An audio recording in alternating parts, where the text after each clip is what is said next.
everyone, and welcome to another episode of Heart Warriors. Heart Warriors is a series I've been guided and inspired to do thanks to my energetic connection with Kata Judah. Kata Judah being our beautiful sacred masculine site in Central Australia, very close to Uluru, our sacred feminine site. So, what I'm here to do is to interview 100 men, and today we are up to number 98. I'm interviewing these men to give them a platform to share their journey with other men, walking the path into the heart, and of course, us women that are watching as well. I asked the men about childhood challenge, their deepest, darkest moment, rock bottom. How did they spiral on up to become the heart warriors that they are today? Today's guest, I'm thrilled to have here Michael Abramson. Now, Michael is a multidimensional transformational healer, shamanic practitioner, a teacher of higher consciousness, and as a spiritual leader, he's devoted to helping the sacred divine masculine. He is known as an Ascension alchemist who serves with his beloved Honi in assisting humanity recognize its divinity. So very happy to welcome Michael here, and please enjoy the show. Hello, Michael Abramson. How are you today? I am doing excellent. Thank you, Gemma. It is an honor and a blessing. And I just want to say, for all the men and women, we are very grateful for what you're doing on this beautiful Heart Warriors podcast because it is such perfect timing to bring these topics and this awareness to the collective. Thank you.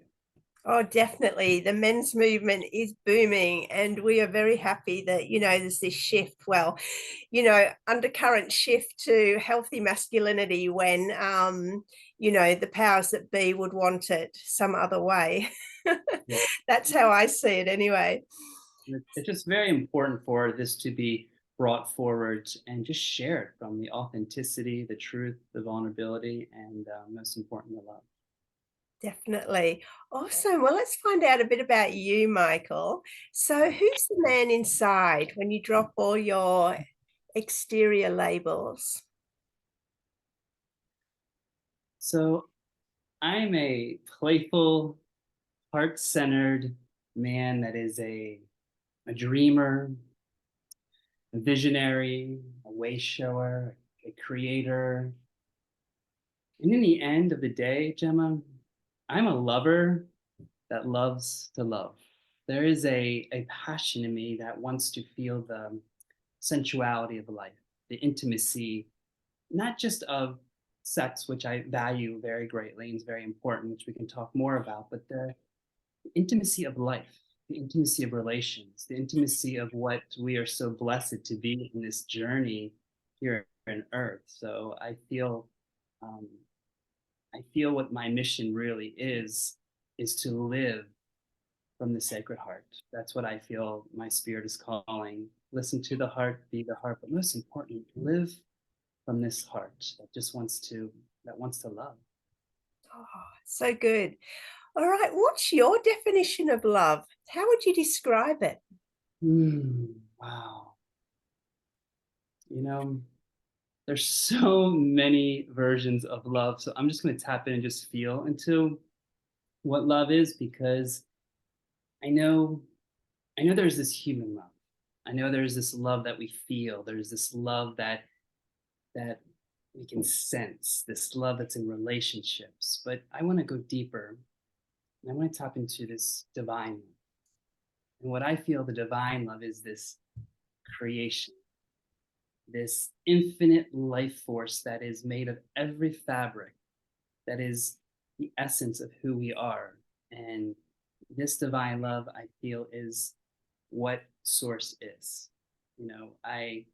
Growing up, I knew that somewhat I had a little trouble with the word God because there were so many versions of God. And, when I talk about my childhood, you're going to have a little giggle, but I feel that we are an extension of this source love. And this source love flows through us in every single moment. And when we can tap into that and feel that and be that, then I really feel as the hopeless romantic, as one that is just really passionate about love, that love is everything. Love is love, I feel, is God, and God is love. And I feel that is what we're here to embody in this ascension journey. That's what we're here to express and be. And there are so many versions of it. Rumi expressed it very well. There's great Shakespeare. There's so many beings, and I'm explaining it in its most simplicity. But I just feel the essence of life is divine love. And if there's any experience that I believe in, we as humans are here to revel in it, to be the fullest expression of it. And that's where I meet myself each day in the morning, is how can I be the fullest expression of this divine love?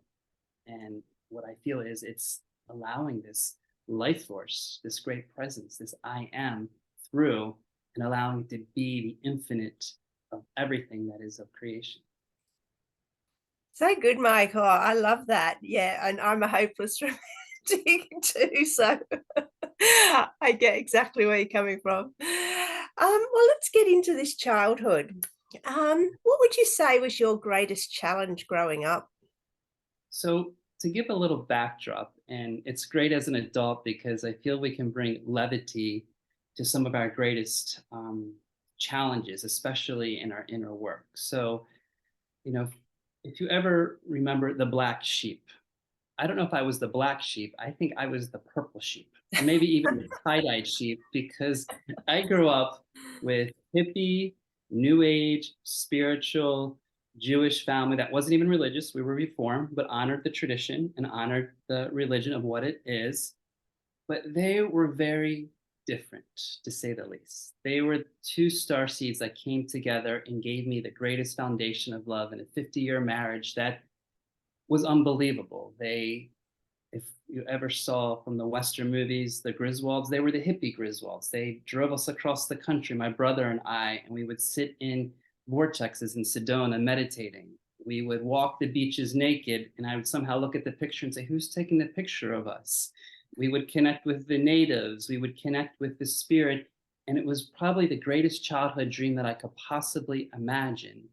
Even when they organized spiritual retreats, they were way showers in their times. They came out of the 60s and 70s from their experimentation of every drug my dad could get his hands on and expand that consciousness into spiritual science, and creating these incredible conferences that invited Deepak Chopra, Barbara Marx Hubbards, Gene Houston, some of the initial way showers that I was invited as a child. Take all of that as a gift and then be placed into 90 minutes outside of Washington, D.C., in the capital of America, the most conditioned, traditional, and probably conservative Bible beltway of Maryland, where my friends were Catholic, Christian, Methodist, and I was the token Jewish person, which I didn't really know what that was because my parents were more spiritual than Jewish. I was very different. I was an empath. I had an extraordinary powers as a child, and I could feel energy deeply. Yet, I could not be more discriminated by my peers because I wasn't white, Caucasian, and fit in the Bible Beltway. I felt at times this feeling of lack of self acceptance because every time I spoke about energy, crystals, meditation, my friends would be like, that's too woo woo, that's too spiritual. I felt I was bullied many times growing up because I would try to share, let alone my dad coming in with tie-dyed shirt, orange sweatpants, purple socks not matching, and probably smelling like marijuana most of the time because he was, he loved his, ganj. And so I felt growing up, there was this challenge of fitting in. There was this feeling quite a bit of rejection because I couldn't quite relate to those around me. Even though I enjoyed and loved my friends, there just felt this difference when I spent the night and went to their Sunday school because I had to, and I saw all these versions of different religions, and I couldn't quite relate, let alone to my own religion. And I just felt this judgment, this judgment of others, of not fitting in, not relating. I felt like there were just major acceptance issues, which my soul probably came right in and says, we're going to get down to work, because if there's any gift to lack of self-acceptance, is the journey of acceptance. And that's where I felt that was one of the greatest challenges that I'm still working through. I still feel like I'm coming out of the spiritual closet to speak, to feel comfortable. And the second part that I have to put right next to it is the journey of anger. As much as my dad was a loving, peaceful, loving hippie, he would come from straight love into complete rage. And so there's been this massive journey of me moving through this childhood temper tantrum, of exploding, of not knowing how to healthily express my emotions, because my dad was loving, but when the anger came through, it was like the big bad wolf blowing down the house.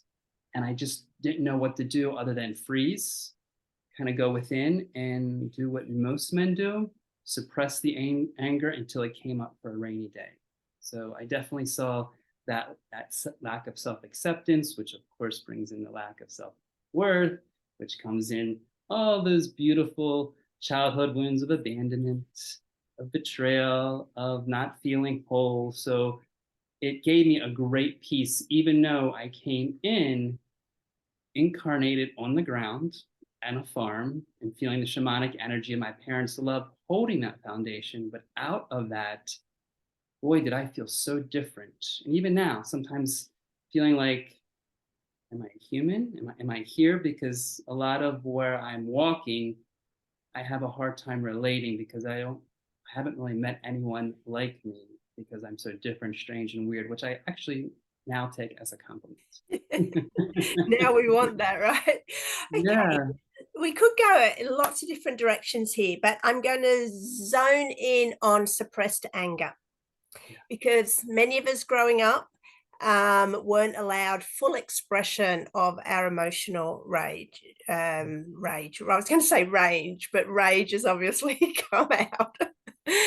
So, how did you recognize that as you in older years, and how did you work to heal that? It's a great question, Gemma. I feel, to be honest, I did suppress it quite a bit. I felt like, in my early years, as my parents, actively smoked herb as their way of stress release, I feel there was a disassociation. When I got anger, I would tune out, I would disassociate, and I would not feel the anger, because somewhere within myself, I didn't feel it was right to be angry. I felt somewhat guilty or ashamed, because growing up, I can't remember a healthy masculine leader or a role model that taught me how to express anger healthily, until I would literally say, Gemma, in these past several years, God bless my wife, in helping her see that it came from a frozen and a slow level of starting to peel back the onion and notice how to see the anger. And what I started to learn was there's this connection of the physical body and the emotional body. And right when anger started to come in, I noticed that, okay, I started to feel it in my chest. I started to recognize it was moving through my body. So I then chose to say, how can I now meet that anger in a healthy expression? And the very first thing I started doing was breathe. Breathe into the area of anger. Because what happens if anger is just a reaction from pain, which I felt? What happens if anger is long overdue, stagnant sadness that's never been expressed? What happens if anger just wants to be seen and heard? So I started to learn how to vocalize it and express it, whether I had to go out in the woods and scream it out, whether I had to just sit with it and just really witness and observe it, and really start to unravel it and look at anger as, okay, there's irritability, there's frustration, there's resentment, there's fire of the anger, and there's rage. And so catching myself in the progression of it, I started to really become a observer of what level would want to come out, because sometimes it would go from straight peace, like my dad, into a short fuse. And so it's been a journey of learning not to project it, especially on my loved ones, especially on my wife, and finding ways to really let go. And I feel like one of the biggest things of it is giving compassion to anger. Like really learning that, you know what, this anger wants to be seen, this anger wants to be heard. Most important, Gemma, this anger wants to be accepted. Because somewhere in our society, there's that old program where it's not okay to feel not okay. It's not okay to feel anger. It's not okay to feel resentment. It's not okay as a man to express that. And so it's been a journey, and I'm still on it. Just the other day, I recognized that I said something, so I'm taking this process of watching it, observing it, and then moving out of the space of others so then I can breathe through it. And most importantly, get out to nature as quick as possible and feel the peace of the elements that can surround me and the compassion and love that helps dissolve it. Yeah, beautiful. Thank you, Michael. Can you please speak directly to men about, is anger a healthy emotion? And for those men that are still feeling some shame and guilt around anger, can you please help clarify your perspective of anger and how those men can learn to express it healthily? So I truly feel all emotions are healthy. And I feel anger. Isn't it interesting how anger, it can quickly destroy and burn the house down? But there's another part of anger that you can create with. And I feel there is a creation part of anger because as a man, I know that when I'm angry and I go out and I go to the gym, or I love the surf, and I jump on my surfboard and I go out with all my anger and I allow that force of energy to move through me, because what happens if the anger is energy moving out stagnant sadness? It's moving out other emotions or energy blockages that haven't quite been expressed. And so this anger wants to come out. Yes, as a man, it's okay to feel guilty. It's okay to feel shame, because sometimes we have to step back and recognize that even these emotions that are coming forward, I feel that they're part of this energy in motion. And the more we can accept that energy in motion, we're allowing it to move through. And I feel under anger, like you said, the guilt, the shame, and the embarrassment, if we can meet it just like anger and observing it and witnessing it and really honoring it. Like I imagine growing up, you know, an idol was Bruce Lee. And when Bruce Lee came across his opponent, he would observe the opponent. If anger was their opponent, he would look at anger. He would respect anger. He would look at that in a fierce nature and then go into it. Now, we don't have to battle it, but if we can start to learn how to slowly accept anger and see it as an energy and motion that's moving through, and most important, recognize the anger versus my anger. Because anger is not me, anger is not you, it's just an energy moving through. And so once we can detach away from that emotion that's moving through us, then we can start to pull away from this feeling of anger. And in our men's circles, there's been a lot of talk about anger. There's been a lot of talk about how we deal with it, what we do. And for me, I feel like a lot of times anger is an expression of pain that's unhealed. And the more we can just sit with it, observe it, or what I've done within retreats, express it out. Like we're in Long Island, and New York's love to cuss and they love to say something. So if you really have so much anger that you can't meet it in love, can't meet it in peace, and you have to match that frequency, what we did is we would take plates, old plates, don't take your good china out, and take the plates.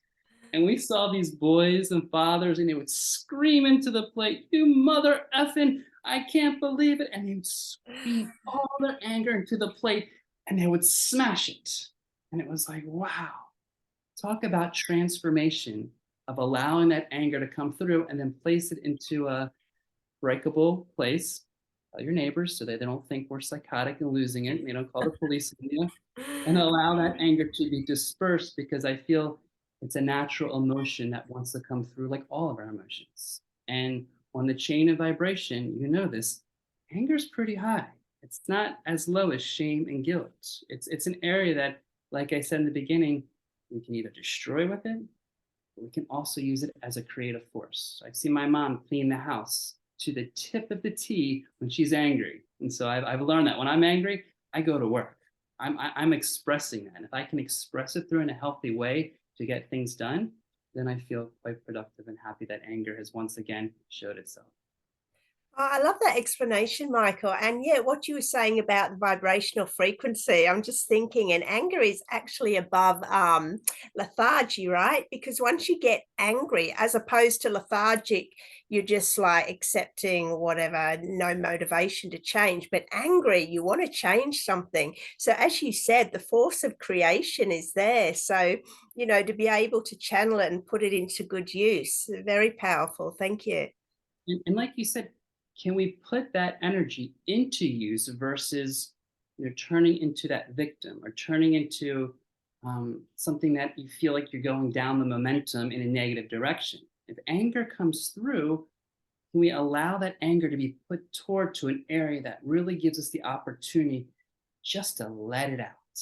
And each person has a different way of doing it. I feel it's uniquely depending upon it and how big the frequency is really when you want to match it. Because what I've learned in healing and energy, it's a match frequency. If someone has a lot of rage and we want to sit in meditation, and I sit in meditation each morning, it's great to surround with love and light. It's great to do that. But even the spiritual communities, which I love, sometimes they're like, well, you're not supposed to be angry.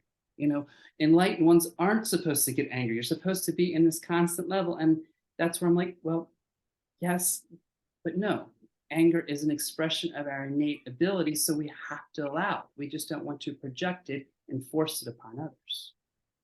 Yeah, such an important topic because, we all feel it to some extent or another. So thank you so much for that, Michael. Right, let's move on to your adulthood, your Yeah. deepest, darkest, or rock bottom moment. What was happening? Mm. You know,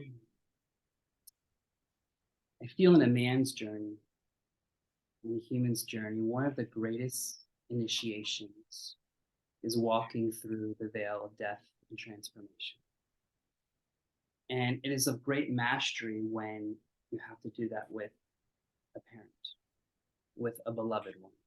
And I would say my deepest, darkest moment was 2014.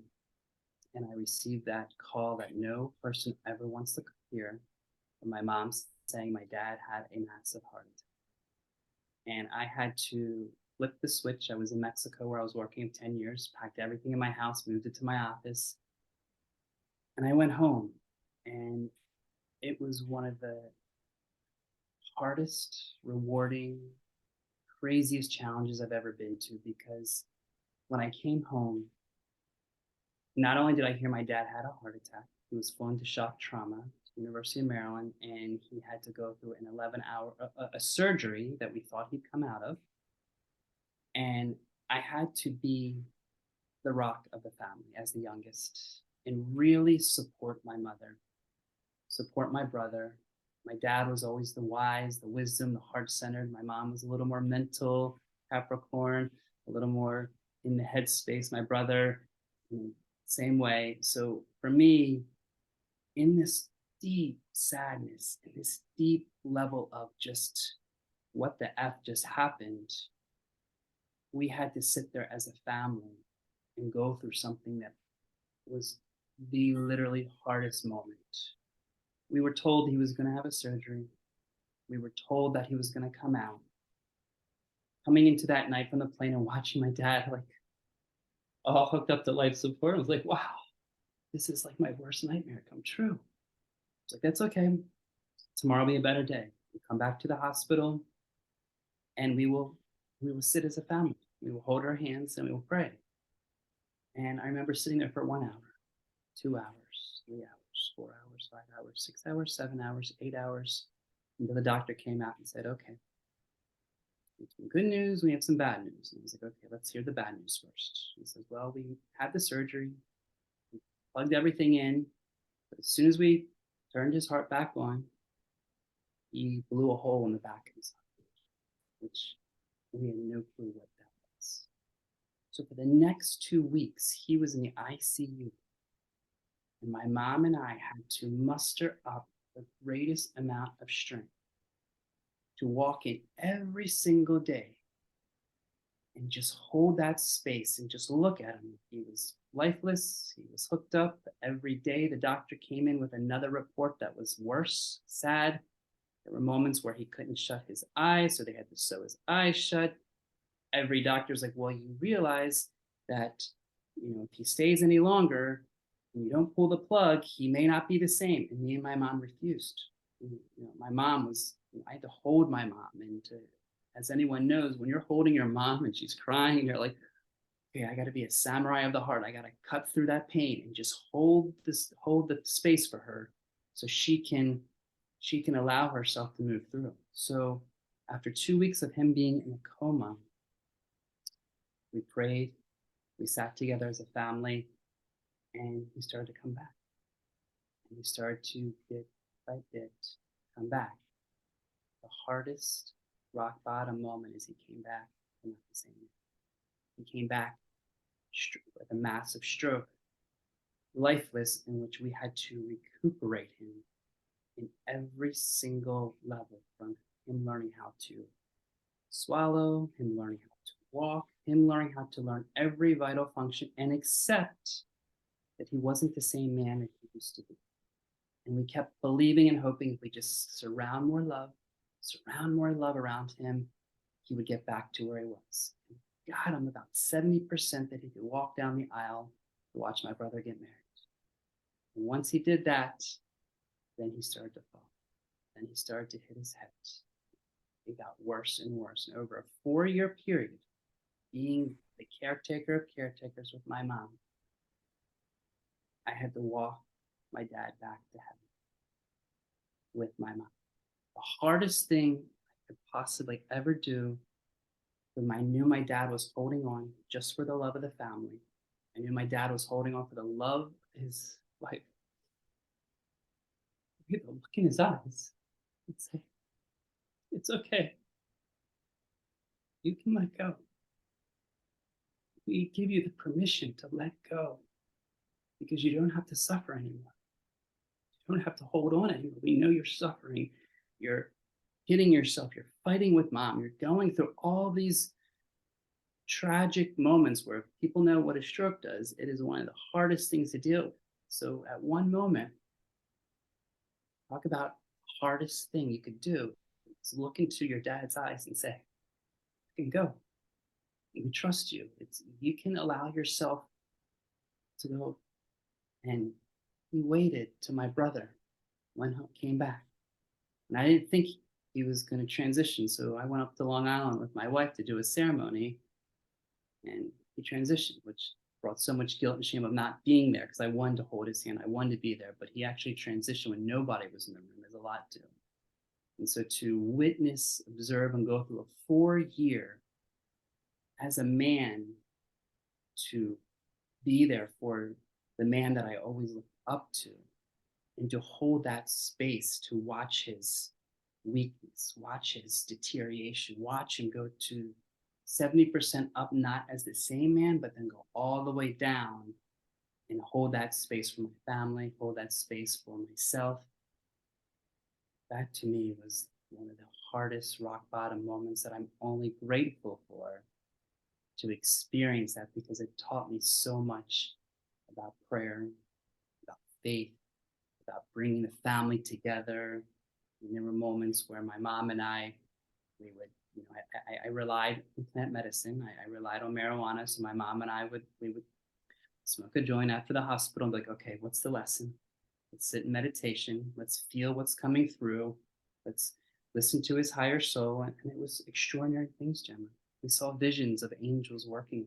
We saw spirits around him. We saw so many non-physical realms working on him, and seeing that those last 4 years were really his journey of how to deal with anger and acceptance in a body that he did not want to be in, because he could barely communicate afterwards. And to love your father so deeply and have such huge conversations through my life. And then all of a sudden, now I'm becoming the father of my father and holding him, taking him to the bath, and doing things that nurses that I praised to this world. That to me was just the ultimate journey of unconditional love. Unconditional love, where no matter what was being done, I had to reach further in my heart and say, we got this. We got this. And it was kind of funny when we walked to the ICU, because in America, it's interesting. It's very strange. In Far East and other traditions, the elders are held as the patriarch or matriarch.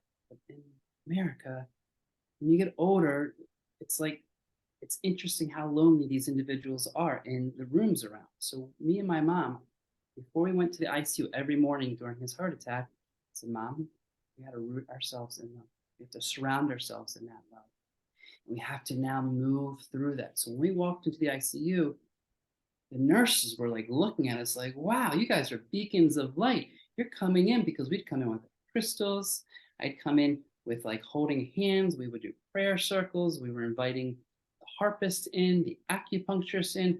We would bring so much in that they'd be like, how are you guys so happy about this? How? Like, we have no choice. We have to surround him with so much love, because we have no other choice but to bless him with love. And if he's meant to go, he's meant to go. But if he's meant to stay, we're going to do our best. So we lit that ICU room up where the nurses came in.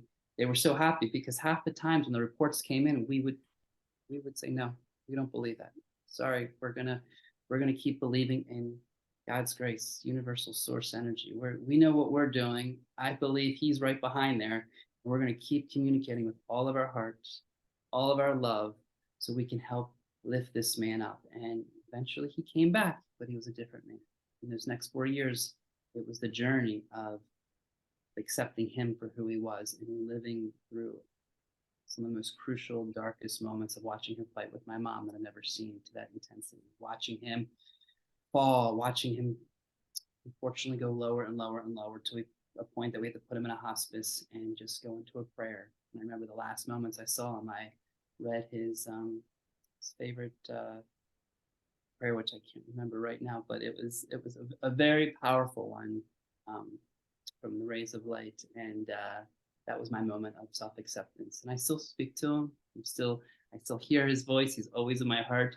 But I would say the hardest, most challenging moment in my adult life was witnessing the deterioration of my father, walking him home, and just having to embrace love in a way that was like, it's like your biggest nightmares in front of you and the biggest pain, and just bringing that divine universal love through and saying, okay, we got this. It was a challenge, Gemma. It was not easy. I find it's the greatest gift that's given me to know, as we all know, that death is a celebration. It's a transformation. It's your next dimension to the afterlife. So that to me was the most challenging and probably rock bottom moment that I could ever experience, until, of course, my mother. But I think this was the starting initiation of it. Thank you for sharing that, Michael. Wow. I'm going to pick up on when you said that you had to then become the rock for the family, for your mother after the initial heart attack, and stay in hospital and then bringing him home. Now, if I remember rightly, it sort of went over 4 years. Now, when did you get a chance to actually let go, surrender, and grieve when you are being the rock of the family for your mother and other people around? Because this relates to a lot of men.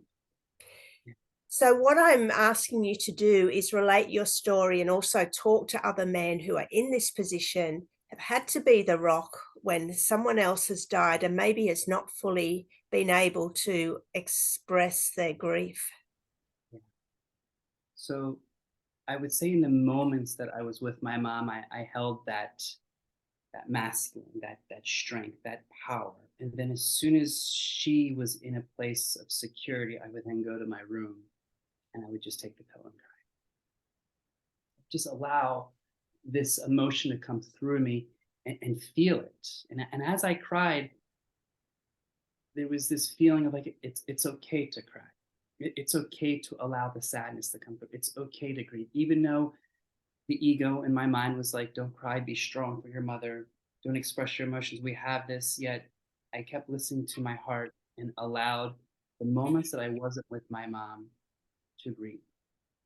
Then there were moments that I told her we as caretakers have to take a break. And I remember at one point I said, Mom, after like 5 weeks of like every single day, I said, Mom, can I just take a break? She's like, where would you like to go? I'm like, I'm just gonna go in Travelocity. I'm gonna find the first place that has a discount. And I went to Jamaica. And no better place to go to an island of love and be surrounded. So I allowed the spirit of the Rastafari and the energy around me to embrace that love so I could even express more. And so that journey allowed me to walk on the beach, to use the element of water and allow that water to wash through me and allow that water to give the permission for me to go deeper and express. I, for men that have a hard time expressing, or for men that are grieving very deeply, I would suggest for them to connect in a place where they feel as comfortable and connected with themselves, whether it's nature, whether it's in their home, any place that they feel secure and they feel safe. And so I would start to look at areas where what brought so much love through me, nature, water, um, movement. I would just move that energy because that energy wanted to be expressed. And I'll be honest with you, Gemma, I still had it took several years, for the men that are going through it, the journey of losing a loved one and grieving, it's a process, and all of the emotions come up: the guilt, the shame, the blame. I left my family for 19 years, traveling to the West Coast, going to Mexico, traveling around the world, seeking what was seeking me, and it all came up. So it was a progression of constantly looking within my shadow and seeing whatever is coming up wants to be seen, wants to be heard, and wants to be accepted. Now, easily said than done. It's, for a man, I know that we sometimes want to avoid it. And so I got my wish that I would always thank God to, as I prayed when I was younger that whenever my dad passed, my parents, I hoped that I would be with my sacred beloved. So 2 years later, I met dear sacred love, Honey, and she was there right by me. And she's a busy bee. She is a galactic being. She is like this, and I'm kind of more the, bringing into the peace. So she kept me very busy. We started traveling when things started to get better. She took me out into nature. She would be my rock and allow me. So for men that feel like they have to do it on their own, allow the opportunity, especially if you can find a sacred feminine or just a woman, and allow that shoulder to be cried upon, to allow that person to hold that space, and to allow yourself just to move through it and know that there are layers of grief and sadness that want to come through, and just to take it bit by bit. You don't have to dive into the deep end and go directly all at once. You can come in and just say, okay, I'm going to deal with this for today. I'm going to allow this for one moment, and then I'm going to just work with this area, because I know as men, sometimes we want to take it all. We want to bring it on. I want to take it all, and I want to move through it because I'm tough, I'm rough, and that old paradigm of like the bigger the better. Let's do it. But death it cracks open the sadness that wants to be expressed. And I feel for men that have a hard time expressing sadness, if we can just slowly come back to our heart, come back to our breath, come back to our center and ground ourselves. And remember, there is a higher force within us that when we connect to that, it's going to allow the process to move through. There's a great book called Ishmael. And there's a quote that says, let life live you versus you trying to live life. Let life live you. So there's that allowance of life to come forward. So whatever comes up in that grieving process, whether it's rock bottom in the corner and you're crying, or if it's you don't know how to do it, just keep allowing yourself, keep accepting yourself, keep moving forward, and do your best not to disassociate, not to lean on other substances or other activities or other things that would pull away from the healing process. Because I promise you, if you're not going to deal with it now, it's going to happen at another time frame.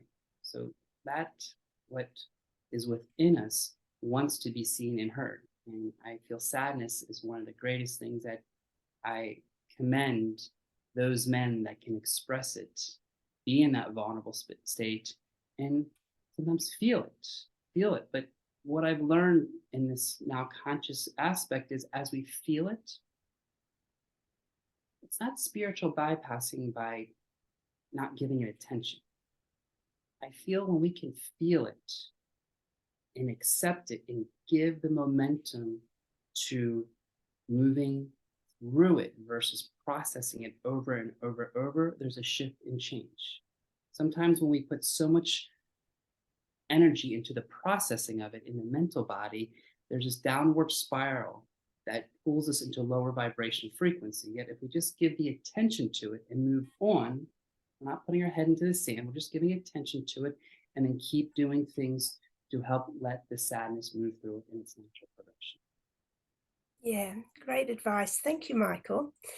I'm going to bring the conversation to marijuana because I'm interested in, because so many people use it. I don't personally, but so many people do. Now, I'm interested in this balance between feeling, as you're talking about now, that feelings need to be felt and expressed, and also using marijuana, which is a natural product. So people say, well, it's a natural medicine.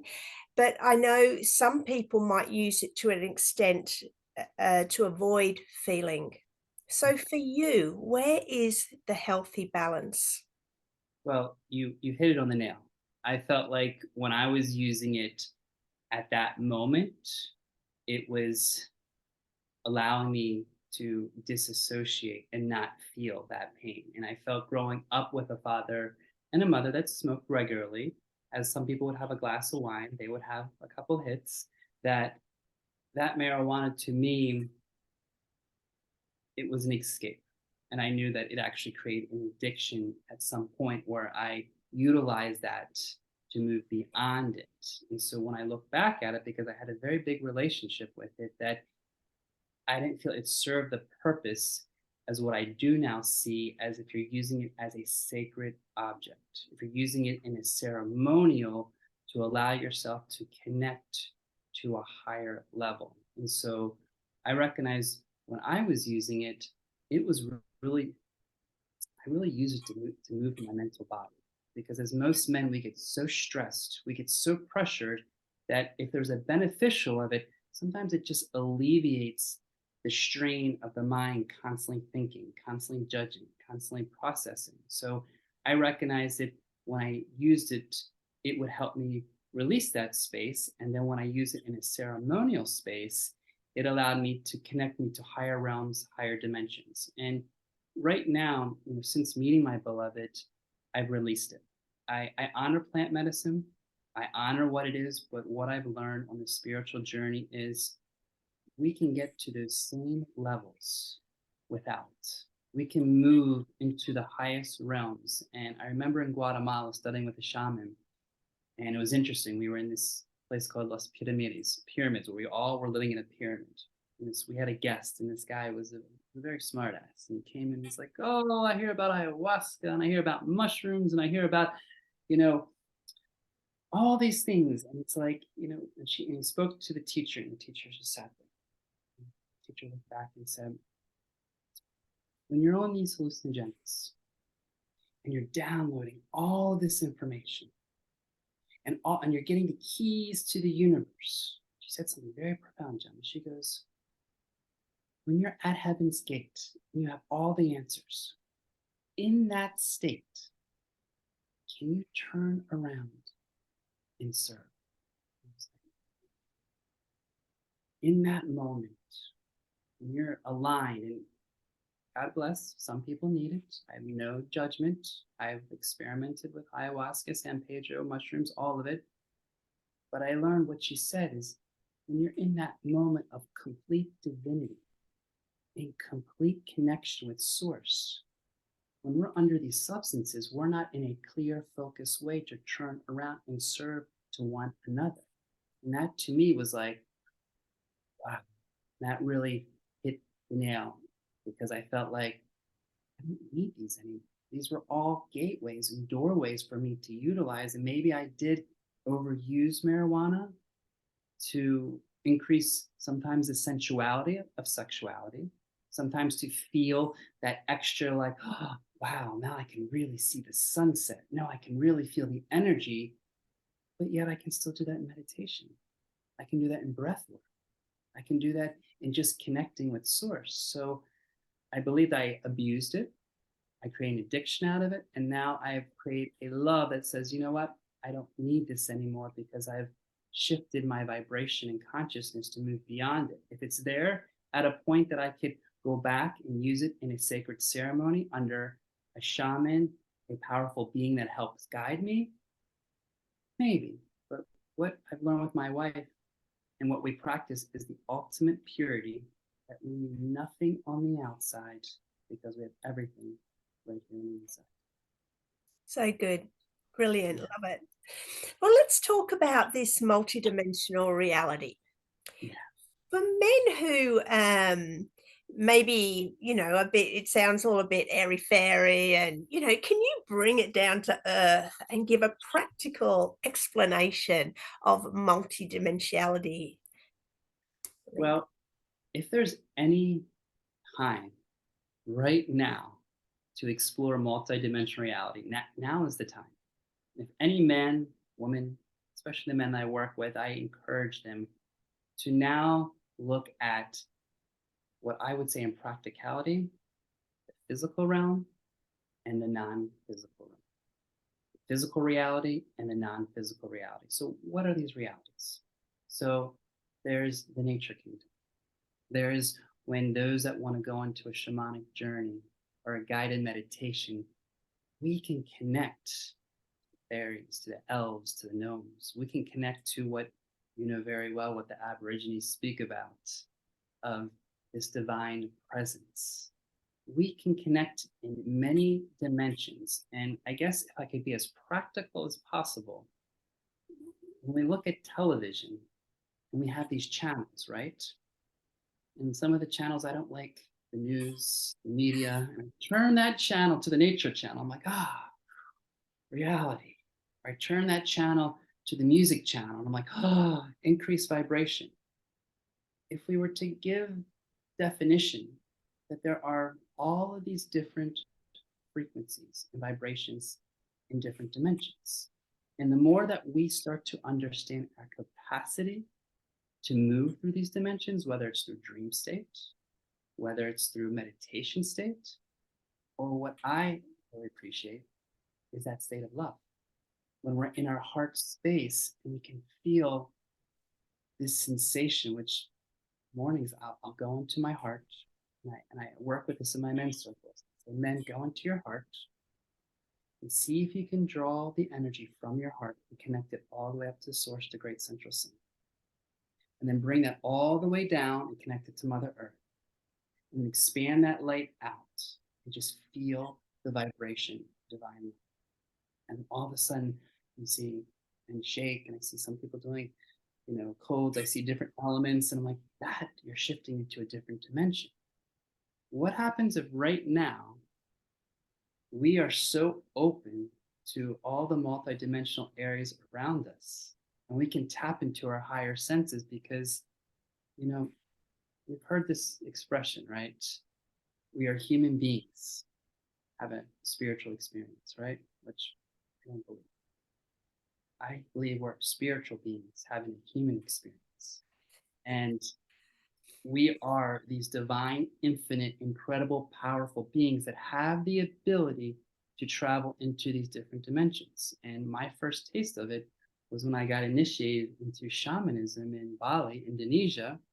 And I was initiated into traveling into the underworld, which, in the movies, like, whoa, whoa, whoa, the underworld, that's scary. I'm like, no, the underworld is like where the nature, where you see the massive areas that if you looked at a movie, maybe like Lord of the Rings, or you looked at back in the King Arthur days, Avalon, or you looked at the elements where there's this magical underworld that you connect to inner earth. Or you could travel to the upper worlds and you can be in these angelic dimensions and feel that there's areas that you can connect to higher realms. So for those that are ready to go into different dimensions, what I believe is it's one of the greatest ways to step back from reality, this 3D dimension, this dense, somewhat fear-based consciousness, and start moving into higher realms, which many of us know we're moving into 5D, even higher. And I know that we've all spoken about this, the shift from the old earth to the new earth. I remember in the 80s when my parents, we were right there. Barbara Marx Hubbard was talking about the great changes. My dad was like, 1987, here comes the harmonic version. 2000, here comes the great leaps.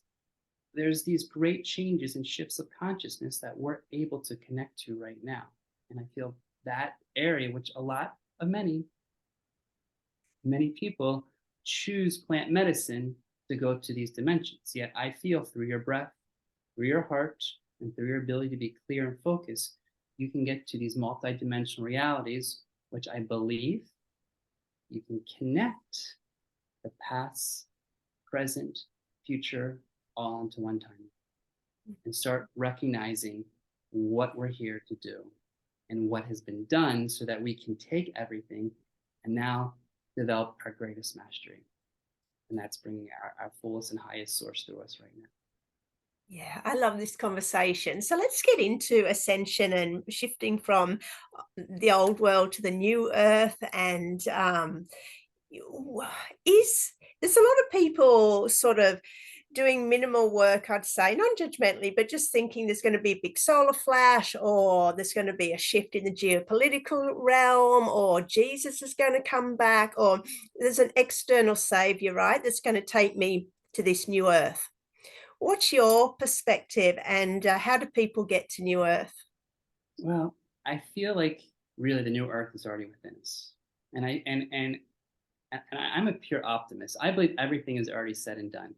I believe this human experience, I believe the whole galaxy, the whole universe, Earth is right in the center. We're right in the center of the greatest golden age, the age of Aquarius, what the masters came here to do thousands of years ago. We have come back now to get the job done. What happened in Atlantis when it all came down? We are now moving into our greatest expansion of our highest enlightenment, self-realization, or ascension. How does that look like? I personally feel, and this came through a channel, my beloved and I were getting ready to go to Stonehenge in England for the first time. Mary Magdalene came through her. We both know that we're holding the sacred codes of the Yeshua codes, the Magdalene codes. She spoke about the portal of the heart. She spoke about most people will never understand the journey into the heart because there's such a power and mystery about it. The Egyptian mystical schools, the temples, the priestesses, they all speak about it in coded language because it's not meant for everyone to understand because we've seen the abuse and power manipulation. So what I believe in, we are moving into our greatest state of conscious awareness and expansion. I believe we're going beyond the fifth dimension. I hear we are creators in which each of us are bringing our own creation. How about this, Gemma? We're creating our own dimension of what we choose through the portal of our heart by living in the heart and allowing that fullness of expression to be what we know as the masters we came here. I used to say, are we students of life? I'm like, no, we're masters of life. We came here as masters. We trained for this. for years. We come in here full force, and now it's allowing this master to come into our human experience and now unravel the conditions, the programs, the matrix, all this stuff. And, I laugh sometimes because I tried to let go, and I've got much better because there was a lot of anger came out, but the fear based consciousness, anything that's based in fear. And I'm not judging any apocalyptic sun flares. I'm not judging anyone that sees what they feel, but any fear based, division based lack of unity consciousness, I don't feel that's happening because I already know that there's a galactical force that's around this world right now that's holding Mother Earth in its prime level to expand. And it's going exactly as it is because through cognitive dissonance, the people that are not awake cannot bear the truth of really what's happened in this world.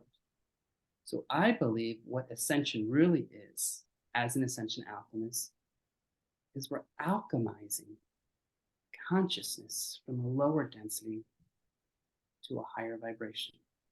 We are moving from a state of fear into love and even greater, because you said, what is the definition of love? I don't believe humans really know what love is, because if we really knew how much we were loved by the angels, if we really knew how much love we were from source, we would probably be beyond orgasmic experience, because there's such a greater force of love that wants to come through us and be the fullest expression of it. How will that look? I believe it's a personal journey. When Barbara Marx Hubbard spoke about this split of the new earth, the old earth and the new earth, back in the 80s when I was 9, 10, 11, my parents used to say, oh, there's going to be this old earth and all the people in the old earth are going to live there. And we're going to go to this new earth. We're going to go to this Avalon. We're going to this place where it's going to be great. And yes, that's already in here. It's in the portal of the heart. What happens if we're already there and it's just a matter of living what you spoke about in this multidimensional reality where you can be in this constant state of love without condition? And that love can then generate and manifest and create upon every single thing that we do. Every single sense that has held us back in our taste, hearing, sense, feeling, human senses, now we move into our extraordinary senses of clairvoyance, claircognizance, clairsentience, clairaudience, clairawe, that we move into our higher powers because we've come here to do that. And many times when people talk about the apocalyptics or people talk about, I don't know, we're not at the tipping point yet, and wow, humanity is really looking bad right now. I said, you know what I say? I say, did your soul really come into this journey to experience once again what we weren't able to do thousands of years ago? Did we come here to see an earth fail? We came here to live the greatest, most incredible movie that we could possibly imagine by being the fullest force of that self-mastery that's now moving through many of us. And that mastery is meeting the shadow.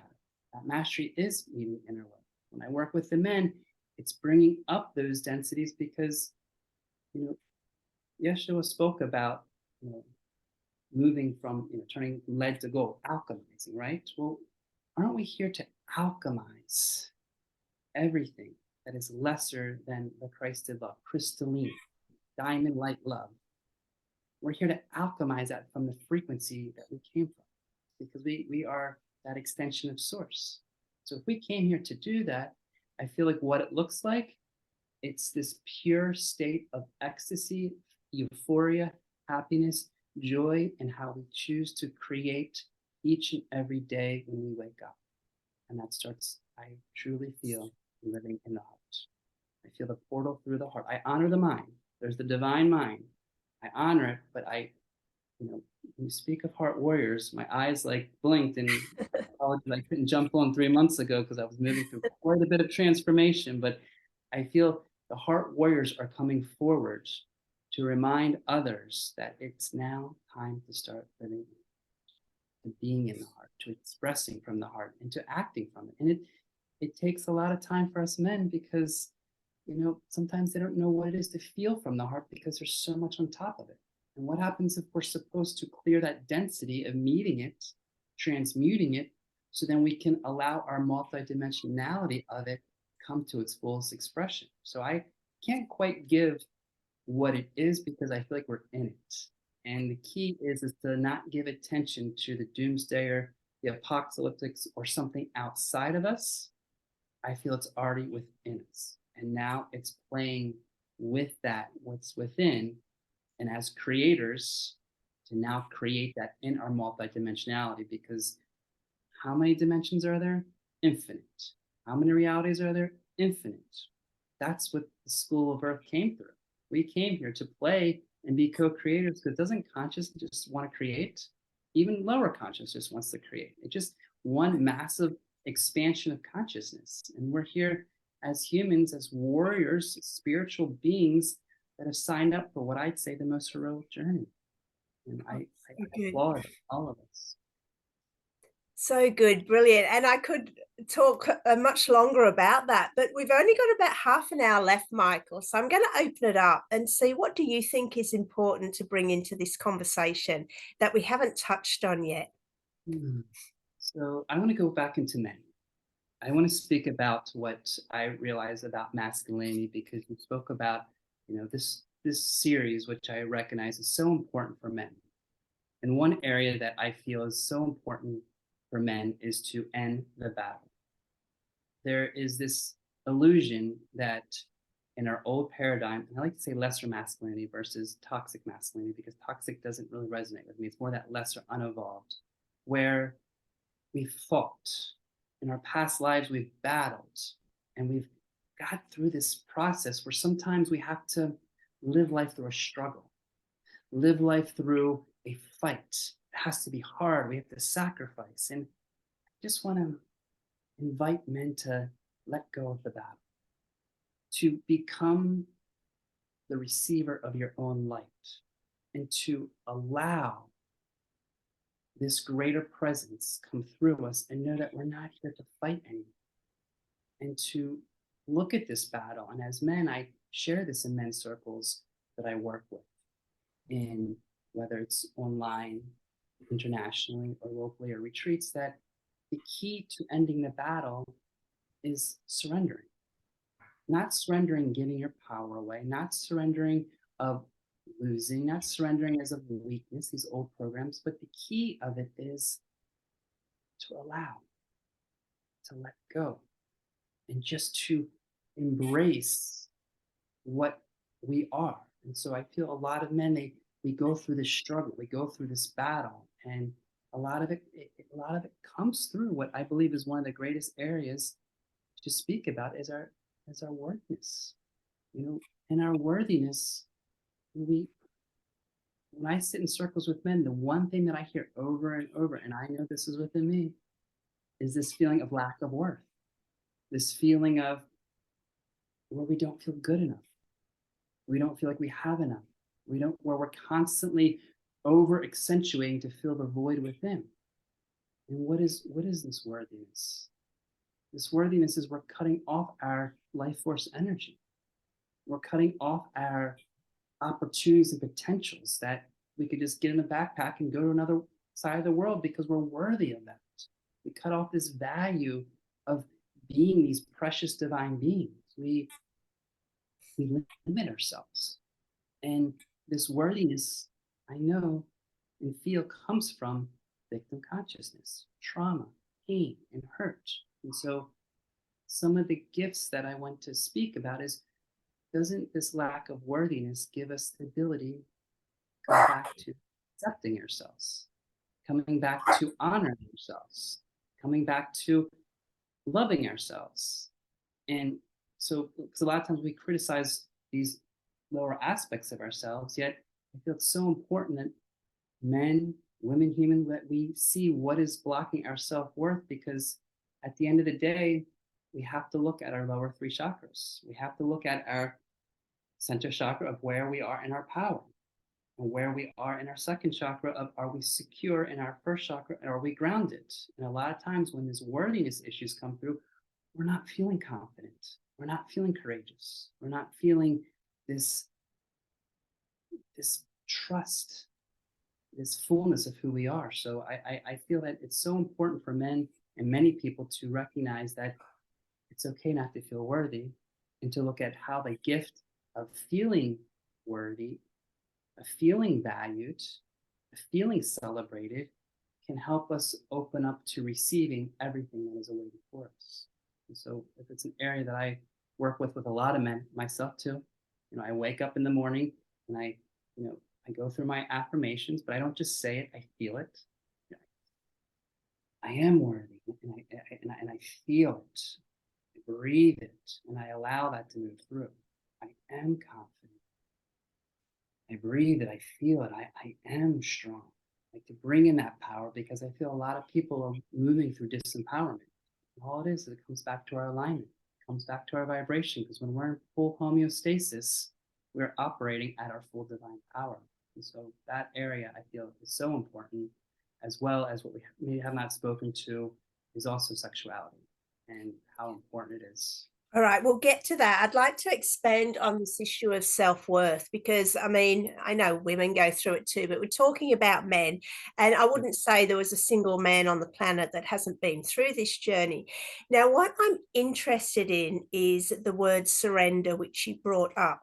Now, in the extreme polarity circles, surrender's a bit of a dirty word, but I loved how you said surrender without losing your power. And you also shifted it to allowance. So, can we clarify this for men? Because some men hearing the word surrender might not Yeah. integrate it So as much. So back in the day, if we surrendered and waved the white flag, we lost. We failed. We did not conquer what we were as men. True. Yet, I don't believe we're here to fight anymore. I don't hear we're here to push or pull anymore. I believe we're here to flow. I believe we're here to go in to look at the natural abilities of what is around us. Just look at nature, look at the aspects of nature, and realize that can we shift the old program of surrendering to feeling you're not losing and not giving your power away? It's very important when we say surrender, you're not losing, you're not giving your power away, and you're not failing.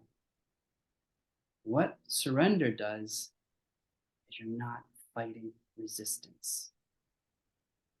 This mind wants to resist so much.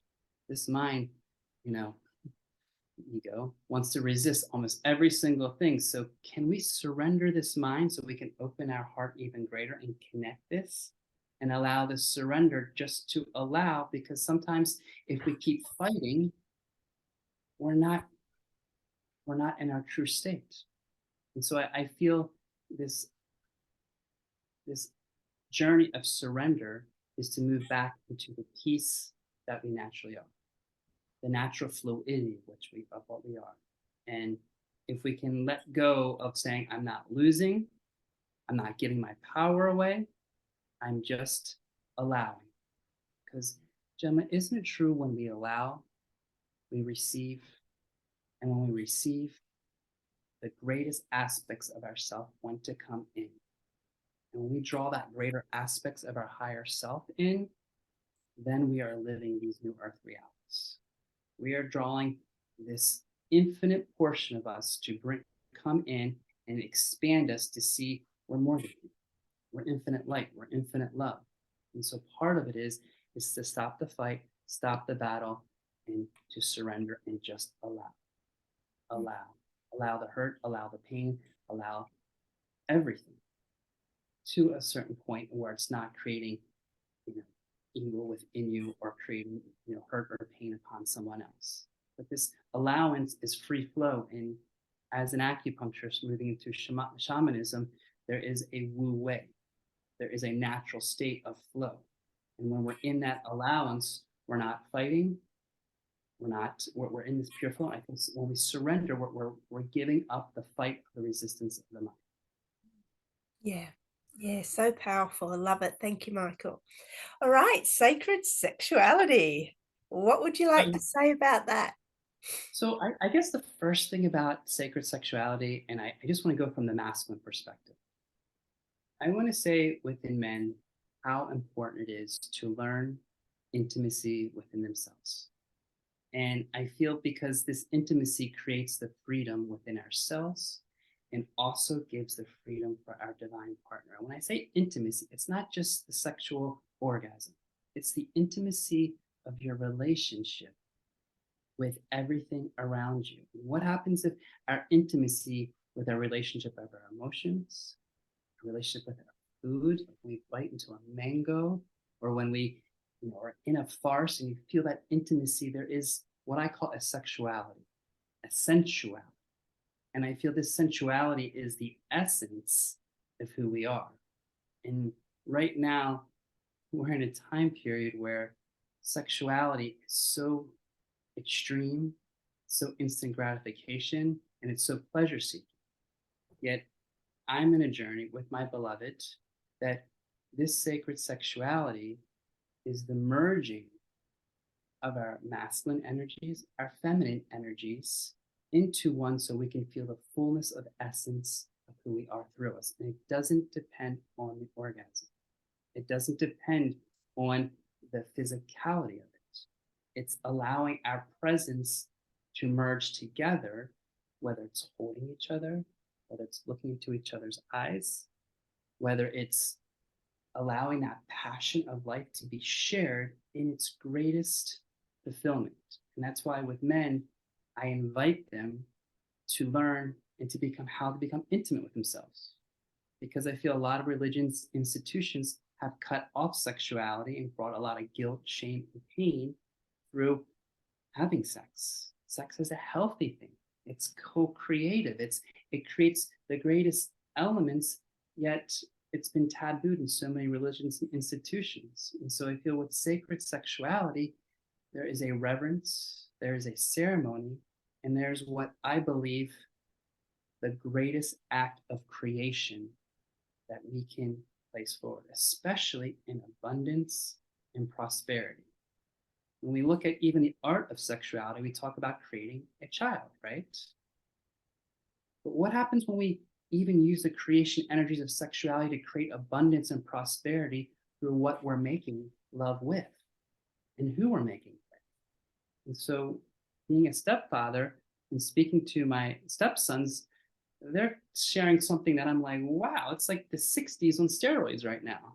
Like there's so much happening out in the world that it's like, draw it back to how we can bring that sacredness within our body, within our temple, and within our connection to the divine. And me and my beloved, we are in this nature of honoring that with each other. Where if my wounds are coming through, where I'm seeking it and needing it, she steps back to recognize, are you seeking it for pleasure on? Which I had that addiction with pornography, masturbation, seeking pleasure. Or is there a point where I'm trying to fulfill something out of sexuality? We watch each other and we match it so that we can come together in our union and hold that sacred space and know that sacred sexuality is, I feel, an evolution and journey for us to explore the truth of who we are and where we've come from. And we're still going through it right now. There's still moments that we are in the stars and we're downloading codes and all these things are happening. And there's moments where it's just beautiful, just amazing romantic sex. There's all these aspects, but I feel the most important is to recognize it's an exchange of energies. And in that nature, to really be careful, because as there are exchanges of energies, we have to be very aware of who we are having our relationships with. And what out of what act? Is it coming from a lack of worthiness or needs? Is it coming from a place that we are drawing this addiction to? And so I feel there's so much to talk about sacred sexuality, but I know with timing right now, I want to make sure I just hit on the pieces that I find are very important, because as a man, that intimacy is so important as women to learn so much about themselves and what makes them feel sensual, passionate about themselves, so they can share that with the other one. And that can be an open freedom. Because if we don't know what this sacred temple is all about, then the experience of union is not even close of what we can do to connect in our lovemaking, in our moments of when we're holding each other, looking each other in the eyes, or just holding that sacred space of pure love. Yeah, this is great. We can go over a little bit if you know, the conversation takes us, Michael. Yeah, I'm really interested in this. Another of my favorite topics. So, you mentioned porn and masturbation and pleasure orientated. And Hmm. this is how sex has been for most people, you know, until they want to create a change. You know, orgasm is the goal. Um, how does a man shift from, you know, watching pornography and being goal based to, like, what's in it for him to shift out of that paradigm into a more present connection, sacred sex? Like, what's the difference? You know, because the end goal of orgasm probably seems pretty good for most men. So, what's in it and the at the other end of the spectrum? So I feel the greatest area is to draw awareness of pornography and to draw what it is, even from a higher perspective. Um, from a shamanic perspective, when pornography is placed, there is just look at the actors, look at what's happening. There is a darker presence that's upon them. And so when men can start to learn that just as we're experiencing energy through this screen, I trust me, I was an active pornography, masturbation, get my kicks off in my teenage years when I didn't have a girlfriend. I understood what it was. So when we draw the awareness that there is entities, and not to be scared of entities, but energies that are around this act. Those entities are not only within the screen, within the person, but they're also coming into us, feeding our addiction, feeding our pleasure, feeding our sense of quick fills. So I think when you can start to just understand that there are these darker energies that sometimes are stealing the innocence, stealing the presence, and that starts to come into us of giving us perversions or altered realities or these fantasies that may not be real, it becomes a level of consciousness. And once we recognize that if it's a lower consciousness with lower vibrations, what I've learned personally is the ejaculation process then ends with guilt, shame, and this sense of unfulfillment because it no longer feels that light, beautiful, amazing sensation when you make love with someone that you do love. And for men that sometimes just find pleasure seeking and maybe have those one night stands, and we've all done it, there's sometimes this feeling of a void within ourselves. There's this feeling of just kind of dirtiness within ourselves. So I feel the act of pornography, and not to judge, not to say, but it's not filled with the healthiest energy for us to evolve into our higher life because it creates bad patterns. It reprograms us in ways that all of a sudden we watch these videos and then we're walking on the beach and our minds are visualizing it on people. And then it even gets darker when it starts to go into perversions that are unsafe and unhealthy for different ages, different people. And so I feel some of this pornography is very unsafe, unhealthy. And when we can start to recognize if that's not healthy for me and I want to be in a pure divine state, then can I start to step away from it because it's pulling me in to somewhere where I may have a hole in my aura, or I may have an emptiness in my, because there could be an entity attached to me feeding some vulnerability. And again, I don't want to put fear into entities. These entities are there for us to strengthen that energy within us so it automatically releases out of us. And with pornography, and my journey was after a while, it just didn't fulfill me anymore because I started to feel shame and guilt of like, what am I doing? This is just fantasy. And then I, didn't realize it didn't provide healthy relationships with when I was in a relationship because I was trying to do something that you can't be done on these cameras. Or I start to imagine, man, the poor woman, oh my gosh, what's happening there? There's a lot of energy behind the scenes that we're automatically bringing into ourselves. And once we become aware that this is a sacred divine temple of light and love, we don't want to bring in these lower forms of energy into us because they can cause havoc, addiction, and it can be this spiraling loop that doesn't make us feel good. And at the end of the day, short-term pleasure has no feeling of greatness compared to that long-term pleasure of feeling the sensuality and passion when you're with the one you love and you get to share that experience.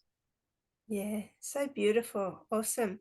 So, what do you say to men who haven't met their beloved yet externally? Like, and they're like, well, porn's there and it's until I meet her.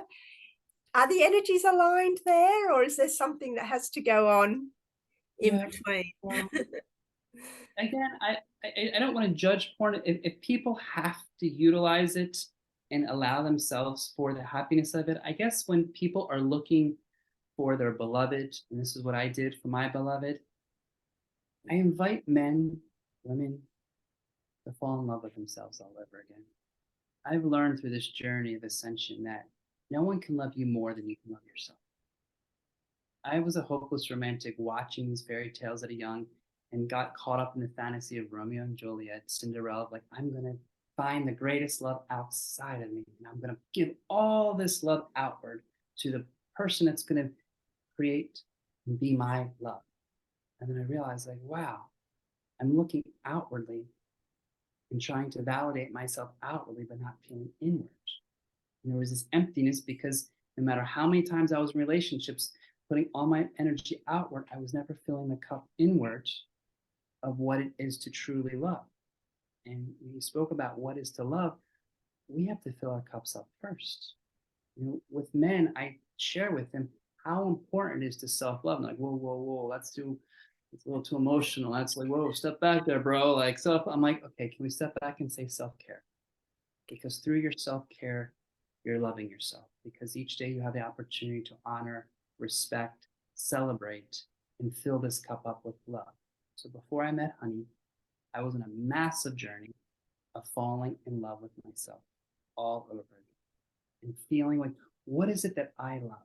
What is it that I want to see within myself so that love can fill up? Because we've seen the journey, the wounded healers giving everything to everyone else and putting ourselves last. But what happens when we start to put ourselves first? Because that's what we're here to do, to love ourselves so that we can share that love. We can expand that love and we can allow what I said in the beginning, living in this heart space and be that beacon of love and walk this path of love. And it starts within. My parents were in a codependence relationship and we're breaking out of codependence into co-interdependence, like two beautiful trees growing up side by side. And sometimes that co-interdependence goes back and forth, but when we can love ourselves and fill our cup up with all this love, we get to share that. And as we get to share that, it becomes the foundation of attracting, because you know this, I'm reminding everyone else, the vibration within you attracts the vibration outwardly. And if we're coming from this needy, empty, lower space, what happens? What are we attracting?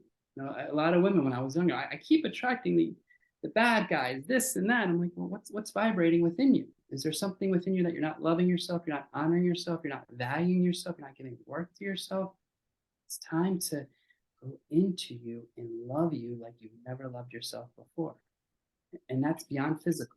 That's mentally, emotionally, spiritually, and allowing that to bubble up so big that you get to share and unite with others. And so if any man was like, well, I'm masturbation, maybe step back and fulfill your cup of love of what really feels valuable to you. What is that you really are filling up within you that you want to share? Because that love is there. This heart is there. We just have to clear the pain off the heart so the heart can breathe and be that infinite portal that's going to naturally vibrate. We just have to keep waking up and coming back. And even if it is simple as this, I did this the other day. I placed my hands on my heart and I said, I am loved. And I said, I am so loved. The universe loves me. Trees love me. The ocean loves me. I'm so loved. And I felt this vibration of love come out so powerfully that when Honey woke up, I was like kissing her and hugging her. She's like, what's wrong? What are you doing? What are you doing? I'm like, I just filled myself up with so much love. I want to share it. I want to express it. And so I feel the journey of self-love is filling that cup within ourselves first And then once we feel it, we're going to attract exactly what we're meant to be when we find our soulmate. And that's what I found with honey, which honestly has been the biggest journey of then learning how to become the sacred masculine, then learning to say, oh, I thought I knew myself and I thought I was a man until I met a woman that could see right through me, let alone she was an empath, full incorporate channel.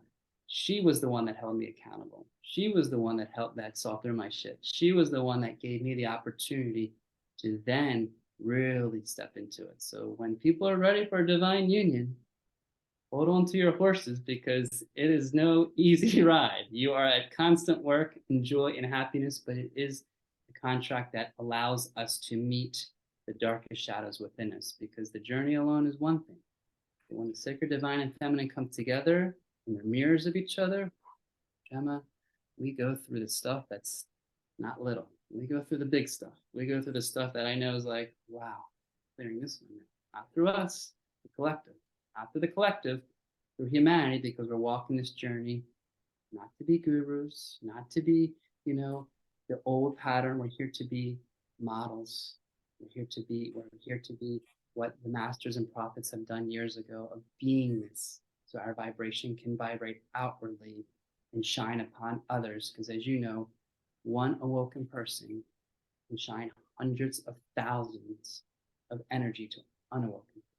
And that's what I feel we're here to do, to shine that light and love through our own self. I love this. Let's get into what you believe to be, you might have just touched on it, but the purpose of these divine unions. And is everyone meant to go into divine union on earth? You spoke about the single journey and then the elevation then of coming into union and how much more that taught you. What's your idea around this? So I believe not everyone is here for a divine union. I feel Honey and we've actually stepped away from the common spiritual language of everything regarding soulmates, twin flames, Aries Gamos. We've stepped away from it all because we're letting all the labels go.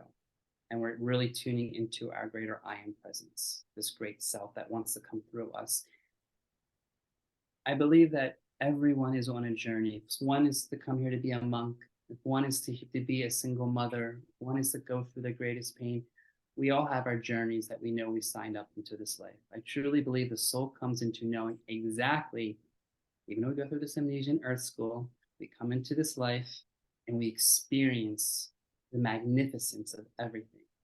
Within divine unions, though, I do believe that it's one of the most powerful, incredible spiritual adventures and journeys one could sign up for.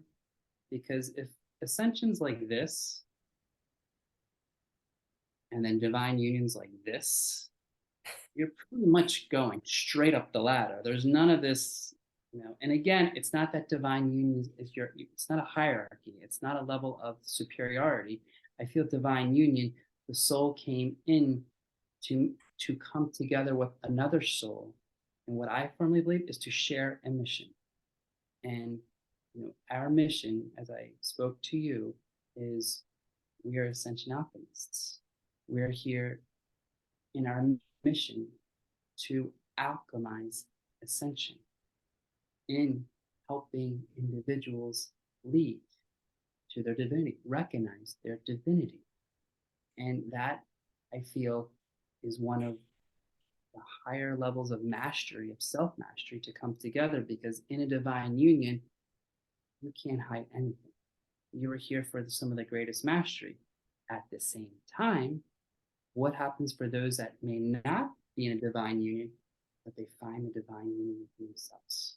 Because the masculine and the feminine, they're marrying within themselves. And they're still going through that journey, but they're doing it by themselves, which could be actually even more challenging, because you don't have a partner to be with to lean on the hard times or to share the experiences that one wants to do. So I do believe divine unions are not for everyone. I do those that step into it, and some that want to wish for their soulmate. Hold on to your hat, because it is a journey.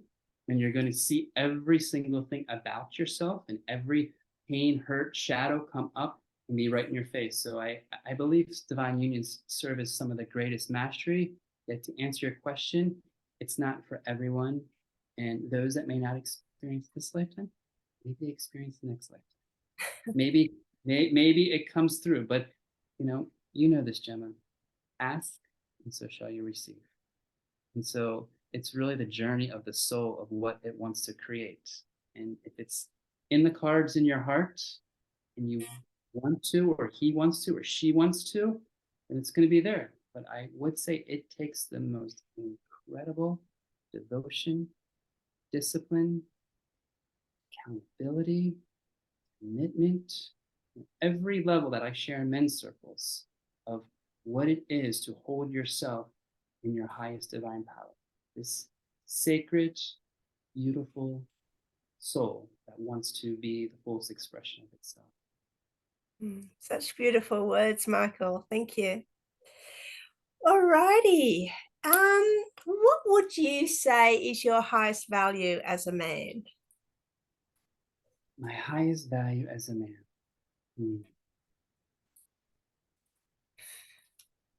It's interesting because my mind wants to go to this masculine level. It wants to be like, I want to be the protector. I want to be the strong king. But when I close my eyes, you know what I feel, Gemma? My highest value as a man is I see a lion in a heart. A lion, like a lion heart. Like the power and the strength of my heart. The heart that wants to serve, the heart that wants to protect, the heart that wants to lead, heart that wants to be as fierce as a lion, like lion heart, like this lion that wants to share its love in its most profound, integral, beautiful, sweet, soft, sensual, intimate way. That's what I feel is my greatest value, or at least what I believe and I feel and I see the lion in the heart, because I imagine, I feel like king of the jungle, but the king is also with the queen, because the heart is the queen, and you merge it together in its unity consciousness. So I feel the lion heart is there, and how that is depicted in my action is of service. It's of service, of love, through being that and expanding it in every which way I can do, with a childlike heart, through the innocence and purity that wants to come back, that reminds this mind that sometimes takes itself too seriously. I love how you've just encapsulated the whole journey of, well, my understanding of the masculine, and also the name of this series, Heart Warriors. Because when I asked you that last question, first of all, you said, well, I'd like to be, say, protective and leading and, the masculine qualities.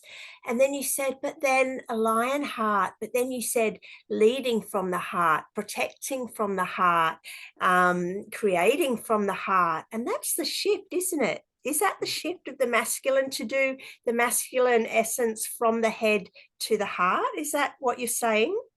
Exactly. You're right on point, because the shift is like, when we look at the sacred masculine, it's the union of the sacred divine feminine and the sacred masculine. So as the masculine qualities of the protection, the king, the knight, there's the nourishment, there's the compassion, there's the love. So it's the equal qualities of them merging together, because we're moving from duality. We're moving into that oneness. And so it's that union of both. So what is a healthy sacred masculine and feminine look like? It's the union of them. And so once we recognize we can bring the qualities in, if you ever look at the Tao, the yin within the yang within the yin, it's a merging of it together. It's a reflection of it together. And even that falls apart, because eventually it all goes into that oneness in a higher plane. Yet for me, because I had a mother and a father that were almost reverse polarities, almost like my wife itself, there was this amazing nature of seeing their qualities of feminine and masculine merge into its highest nature. So seeing that and feeling it, it's taking the highest qualities, characteristics, and beyond that into oneness. And so I feel the heart warrior is The warrior comes directly from the heart and leads, thinks, bees, acts, and demonstrates it in its fullest value, because I really feel the heart is the king, queen. The heart is the emperor and the empress. We can't live without our hearts. We can live without our minds. We can't live without our hearts. This portal right here is all about living through it, and it's my mission. And there's some days I get caught in this mind. There's some days that I get caught, but each day I want to give service through this heart, because I know the more I love myself in this heart, the more I can serve that love outward to humanity, which is my passion. I love to serve and help, and I love to love. So if I can combine that sacred masculine and feminine together, then think of how many men out there can do this to support what I really believe is the rise of the sacred divine feminine. Because we've been in many, many thousands of years of the suppression of the sacred divine feminine. And I really see now that, yes, the divine masculine is awakened. Really, it's about the divine feminine. Because if you really look at it, you know, the sacred shamanic beings, the priestess, they were all women. The ones that could connect were the ones that connected very deep within.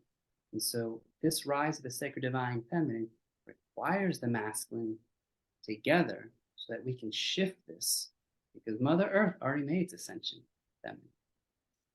Now it's time for that masculine and feminine to rise together, because I really see ultimately it is the rise of the sacred feminine, which we're here to move into this golden age and ascension process. Beautiful. Thank you. All right, Michael, we'll start winding up. Let's start with letting people know where they can find you, please. What services do you offer?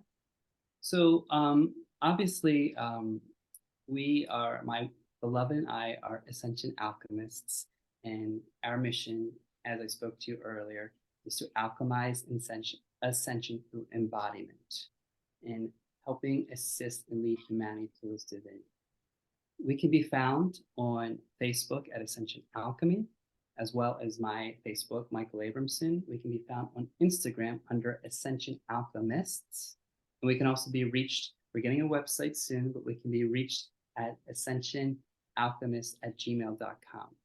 And the services that I offer for those men that are really ready to dive into their sacred divine masculine, I've created these divine mentorships so that people can come together, not me as a mentor, but all of us as leaders together, to come and to dive into this journey of our awakening of our masculinity, as well as I do sacred divine heart listening and hold that sacred space as the masculine for many women, but now more men, so that men can be held in that space to express and to allow themselves to their full divinity to come forward. So there's many services I do. I would just say find me on Instagram at Sacred Michael 777, or Michael Abramson on Facebook, or Abramson7 @gmail, which I'll send you all the links right there. Yeah, and I'll drop them all here below in the description. All right, Michael, one thing left. A final message to men, please. Men that are struggling at the moment, finding life challenging. What can you say to those men?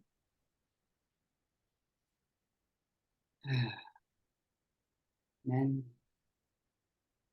listen to your heart. Listen to your consciousness. Listen to the deepest levels within, beyond the words, beyond the deepest levels of what you feel, and listen to your whole being. I feel it's time that we come into our heart and really allow the fullness of our heart to be expressed. And the more that we can sing to our heart, we can dance to our heart, we can allow our heart to come forward, then we are living in our fullest power. Because I really believe this journey of ascension is through the heart and through divine love. And the more we can embody it, and the more that we can be it, then we can express it in helping our sacred feminine, all the women that really could use it right now, because they've been doing the work for quite a bit of time. And now it's time for us to rise as the leaders, the new leaders, as heart warriors, as infinite expression of what we are. But we already have everything within us. I really believe everything's already within us, and it's truly in the heart, which I feel is the portal to our soul that's going to allow what I believe is the greatest show on earth right now. Wow, so good. Thank you, Michael. Thank you so very much. I've loved this episode. Everything, all my favorite subjects are wrapped into one beautiful masculine expression. So very grateful. Thank you. Thank you, Gemma, for what you're doing. And I just want to express that um, for all the women, all the men that are out there, just to trust that it's already within them. And what you're sharing, I feel, is a great avenue and a great gateway for many of us to give that opportunity to express on camera. And so I bless you, Gemma, for taking this time, for bringing these men together and sharing it, because we're not here to do this alone. We're here to do this together. And so what you're doing is opening up so much for other men around the world that can feel and see the greatness that you're putting through in this sacred series of Heart Warriors. So God bless you in that. Thank you, Michael. My pleasure. It's been fun. Well, I've still got 2 episodes left, but who knows? We'll probably still do some men speak, and maybe we'll just see. We'll just allow. That's the word, isn't it? We'll allow, go with the flow, see what happens. But so glad to get you in the hundreds. So thank you everyone for watching Michael's episode. So very grateful. Please like, share, subscribe. I'll be back maybe a week or so for the next episode of Heart Warriors. And until then, take care. Bye. Could you please stay on, Michael?